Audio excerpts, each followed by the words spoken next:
thank you for joining me today or in the future.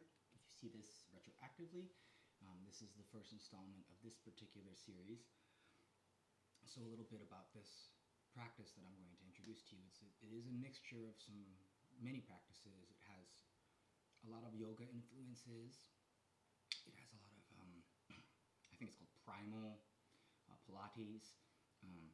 And the real mindset behind it is that you get your body ready for the day and you leave with the energy. It's not meant to be taxing. It's actually meant to, you seem slow when you're doing it intentional, but the overall product is, it doesn't take a ton of time, so it should be something you can do daily. And each of our bodies have different needs and abilities, so you'll notice for me, some of the things that are on all fours, it won't seem like I have to limit it, but I do have to limit the amount of volume. And that's another principle we have going forward. If anything ever comes to pain or strain, stop before that. You don't need to. This is meant to be a daily thing. I mean, life will challenge you here and there, and if you want to have big workouts, that's fine. But this is meant to be a companion to your life and something that can inform your body. Going further into the principles, I kind of call it evolution. And it starts with kind of how we are as creatures. We probably started here and then we slowly rose to upright, if you believe in evolution or anything like that. But if you don't, it's really about operating at all three levels. So there's the absolute ground level. So it starts with submission, a little bit of meditation. It starts with being comfortable being all the way down on the ground and humble, but being able to operate at this level comfortably, not feeling out of your depth. And then there's going to be two transition points. That's the hardest. We will go quickly through those because I personally don't have a lot of strength. Maybe as we continue this journey, those transition points we can work a little harder between the three levels. So then there's the mid-level, which is like a seated level, which you can prepare your body for. And then a lot of us spend a lot of time seating. And then it ends with standing and a little bit of stretching and movement, and then you can just take off on your day, typically. And then I would supplement this with like a walk afterwards, would be great. I'm not going to do that personally today. But in addition to that, I'm going to throw in a little bit of physical therapy because, again, I have a torn labrum. And then I'm also going to throw in this acupuncture mat and a couple other things. And one of the other guiding principles is that they've reversed how our feet should work. If you look at animals in nature, they're on their toes, essentially. And a lot of phrases, stay on your toes, be ready, be agile, a lot of things will have you kind of there. And a lot of the emphasis is on heel striking. A lot of weight shouldn't bear on your heel. That's why we have a lot of back problems, hip problems, ankle, Achilles injuries because of the overextending of the Achilles. So we kind of focus on the forefront and the toes and the grips. So that's what I was hoping that this angle would here kind of present. Maybe I should do it as a downward angle in the future. But essentially we also want to get our feet familiar as our hands are. When you use your hands, you can feel the difference between your palm, your fingers, and all that articulation. But when you use your feet, people aren't as adept to it because we've been caged in these shoes that crunch our feet, especially women. I'm sorry, those heels are egregious. That's the biggest, most disastrous thing to happen to women. I don't think they're necessary. Fucking throw them away. And, you learn to grip and balance and be comfortable in your feet because you're never going to be rigidly still. That requires too much energy, and gravity is always bearing down. This whole workout is to make your body move as easily and unhindered by gravity because that's really the energy that we're trying to. Gravity holds the universe together, but it's also an energy that is actively destroying us, compressing our spine, many other things. So we want to make that as invisible a force on ourselves and have our bodies be able to function within it without that influence. So that being said, I'm going to start out in the repentant pose, called prayer pose and other things. I just like to think of it as repentant. Like you humble yourself all the way to the ground. And I won't talk much after that, and I'm just going to work my way up after that. So I hope you enjoy it. If anybody's catching late, you can go back and watch that later. I guess it'd be important to just jump in the beginning because I can't keep explaining it. I just got to do it, right? So hope you find this informative, and here we go.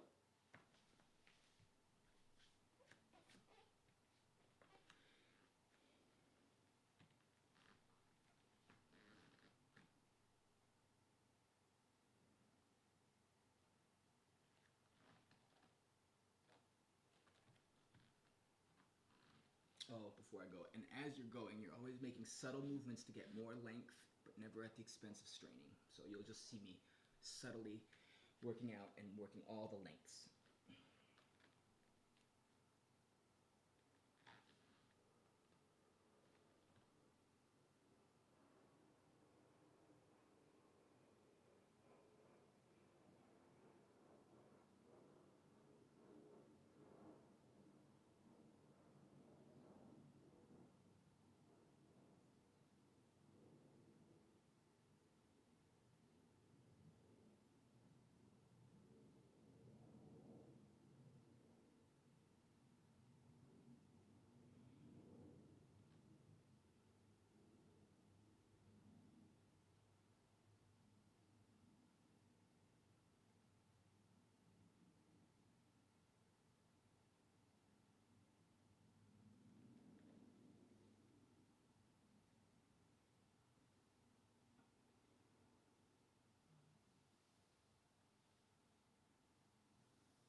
Additionally, at every position you go, when you're crawling or moving, if somebody says freeze, you should be able to stop at any part of the motion.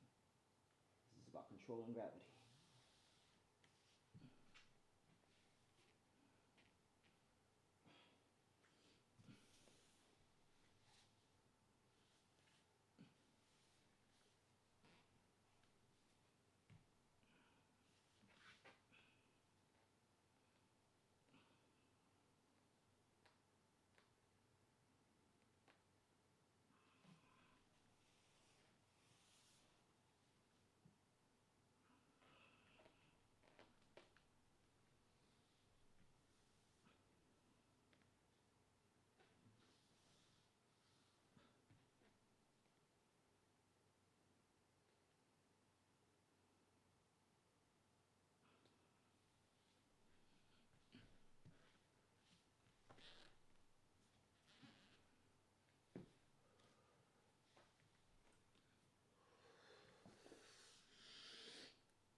this is an important pose, but I modified it. So normally you want to put your heels down, is what people would do. But in this crouching position, I actually just want you to stay on your toes, on the ball here, and learn to grip with your toes. Now, we're going to shift that weight around and really get used to gripping with your toes like they're fingers again. And we're just going to take a moment here.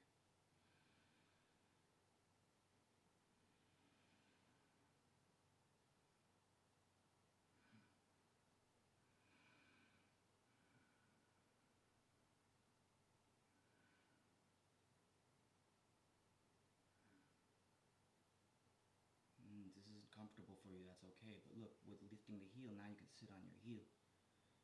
And yeah, it'll strain your calves because we have weak calves, we have weak ankles, we have weak shins, we have weak feet.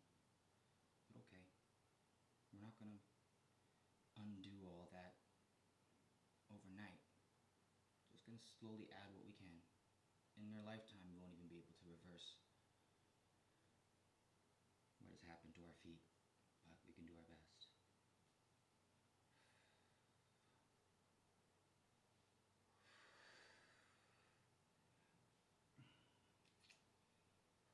And now the transition.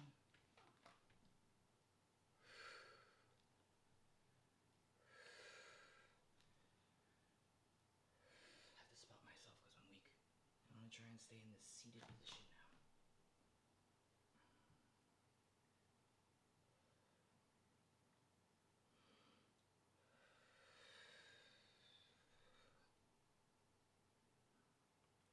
Transition to standing. And now we're going to do some squats from this squat to standing.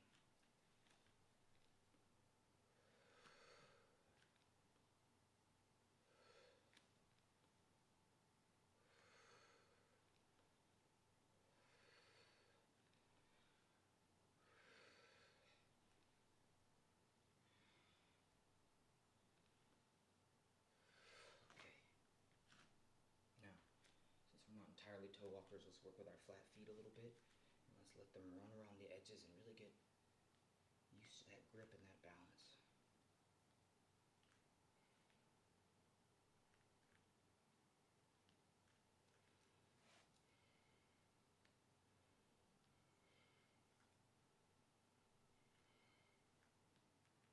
Feel that weight shift. Try to go as far as you can Michael Jackson style, but he was the king.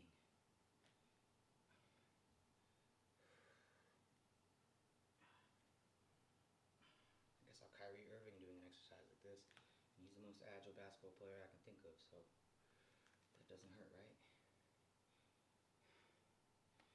You know, they always want us to divide the disciplines, but you start to see the truths that overlap between all the disciplines.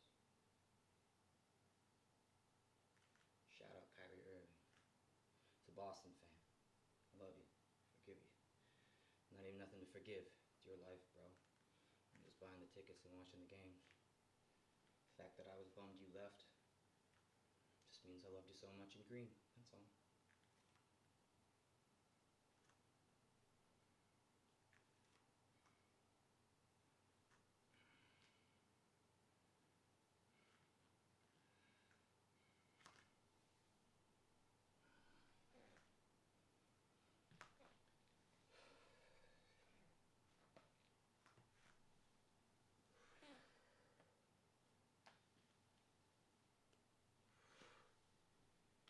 Actually ends what would be the warm-up portion. So see how quick that is? I feel great, my body feels loose, and that's something that's sustainable every day. Crawling can go up, the transitions can go up, but if you've done that, your body is active for the day. Now lifting things, moving things, that's a whole nother matter, but at least you can operate and pilot your body without additional effects of gravity. I'm going to take a little bit of weighted time here to enjoy a little more of that toe resting, but I'm going to be spotted by this. Again, these are calf stretchers. They always have you pointing in the wrong direction. Remember that.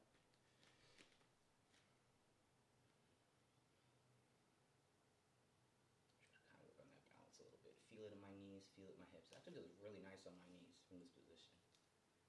The way the shock is coming through, the gravity feels right. I also like to keep a pen and paper in case I think of ideas during this. There's nothing that says you can't stop in the middle of something, write something down, and just resume your day. I mean, I know getting in the zone is a difficult thing for a lot of us, and we can get distracted, but there is also something that you can stop what you're doing and pick it right back up. It actually takes more skill to be able to turn something on and off on command than to have to work up to it, right? Like if you're a singer and I mean, granted, you want to take care of your voice and your health, but if you have to do some crazy 3 hour, 2 hour warm up every time you want to sing, I would do that. Then that's maybe like a different level of your voice, right? Sustainably, just your normal voice should be able to operate with little warm up. Same way your body doesn't need much warm up, just needs to get going a little bit of movement. That's enough for my earth knees. Let's do a little bit of PT stuff, shall we? Now with shoulder flexor, just getting some of that extension, super light weights. First of all, shoulder is small muscles. I always train mine big. That's probably why I have a little bit of this shoulder injury. So we're just going to do like a little small movement out.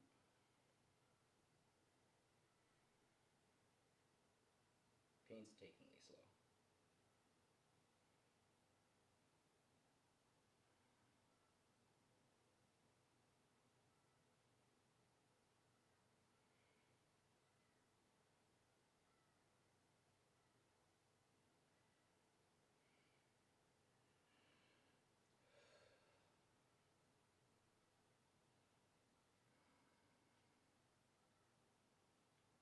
Okay, I don't really want to go past that because that just doesn't feel natural. Now I'm going to do the opposite. I'm going to bring it in. This feels more natural to twist it a little bit.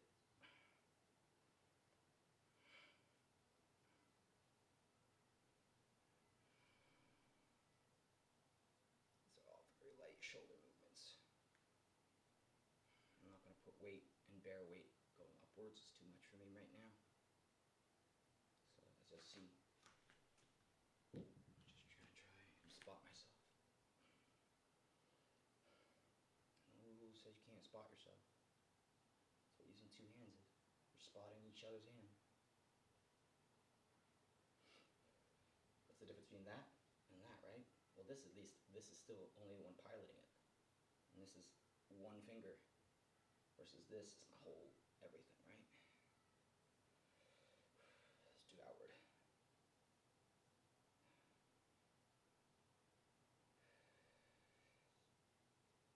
Okay. Let's get some rotation too. Let's get some rotation.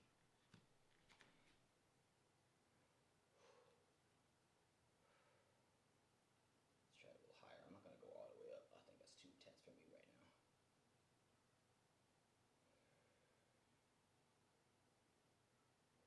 Honestly, if you just did this a little bit every day, I mean, this is the first day I've been doing the shoulder PT, and I should have been doing it this whole time, full admission. You just do this a little bit every day. This whole thing's probably going to take, a few minutes, and you feel great. I'm going to do, now this is a little bit of combo. This is physical therapy a little bit.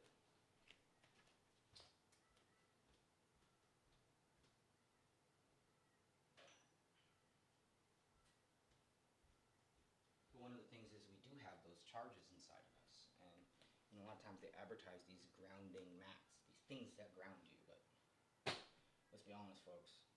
If you know anything about electricity and energy, which is what they're referencing, they're saying charges, energies. Where's the energy going to go? Is the mat carrying a charge now? Is it a conductive material you're standing on? If you're standing on rubber, I hate to break it to you, no electricity is getting conducted through there. Electricity wants the shortest path to grounding. It does not ground out in rubber. So it's an insulator. So I don't know if this mat here will perform that, but what it does do is it kind of simulates a little bit of acupuncture pressure points, which does help release some of that pressure and that energy. So it's not necessarily conducting the energy, but it's just helping your body release it a little bit. If you have injuries or anything you need massaging, this will be your best friend. You can get in places you can't get. And one of the things I try to do is I try to find my pains in my shoulder and my neck, and then I just try to get rotation while I'm pushing where that pain is. I'm not, a lot of times it's just breakage and tightness. I'm not trying to force too hard because there is a serious injury in there. Just a little bit to just, so it's not getting caught on itself so much. And I'll stand on this spiky mat if you want to see. My friend turned me on to this. She was a yogi, and I love it. I don't remember to do it enough, and it does make me feel good. Laying on it feels good. I'm not going to do all that today, but I'm going to stand on it. They usually recommend starting like 30 seconds, work your way up to 15, so we're just going to go for it and do, yeah. The first step's always the worst because it's all your weight on one foot.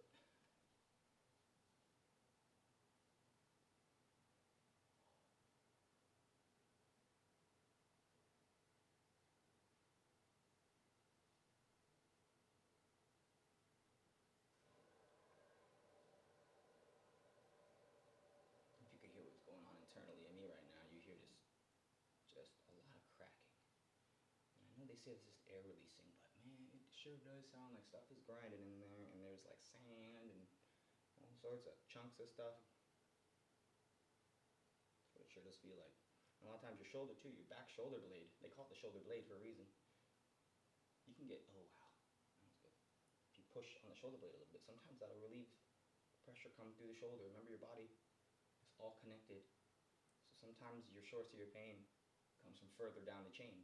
Another saying, but that's another reason why the feet are so important and why it's been so awful what's happened to our feet, you know, and how we've been trained poorly over time.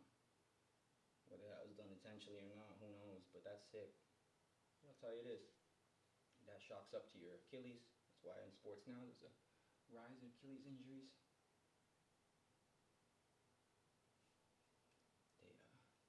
Your knees, ankles, hips, back. What's the first thing to touch the ground on gravity and absorb all your weight? Is your feet. So like, footwear is a great industry. The thing that doesn't make sense though is like, so the footwear industry wants to make your feet better. They would certainly want to make you the best feet possible. So I don't think it's the footwear industry necessarily doing this thing. I think this is before that. Wave. So far before that, it might even predate modern man.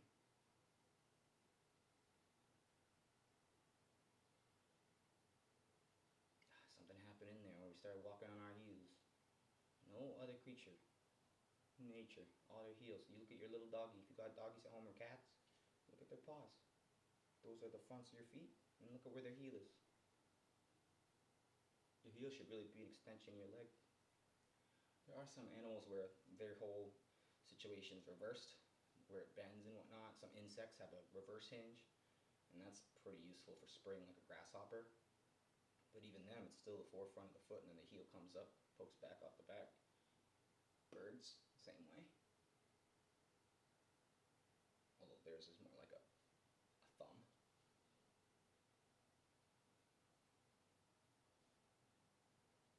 So theirs does kind of touch the ground, because it's basically a hand. And their wings are kind of like hands too.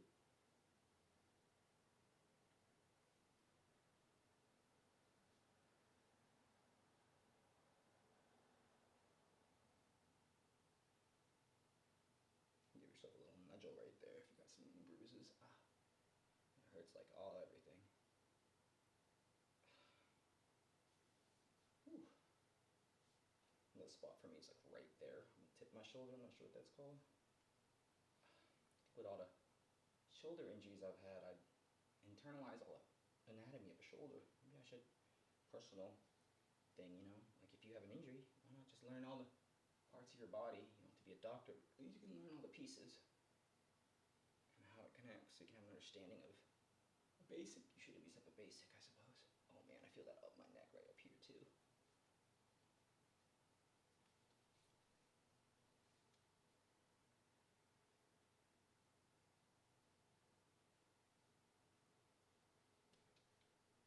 Man, that really hurts. This injury is just really painful. It's like a constant pain. And it limits my action just enough I can't do huge things. And yeah, some of you might struggle with injuries that get written off because they always just want to throw us back in. I think the funny thing is everybody is so hurt emotionally and injured that we just write off each other's hurt and emotion, when in actuality we should have deeper levels of sympathy for for all of that, sympathy for all of that. But we don't, because we want to say, we've been taught this lie that our pain is unique and our pain is the greatest and our struggle is the greatest, and it's not. We all struggle. If you knew what I was going through, some of you might be like, oh my goodness. And some of you might be like, well, that would be a good deal still somehow, right? It's all relative.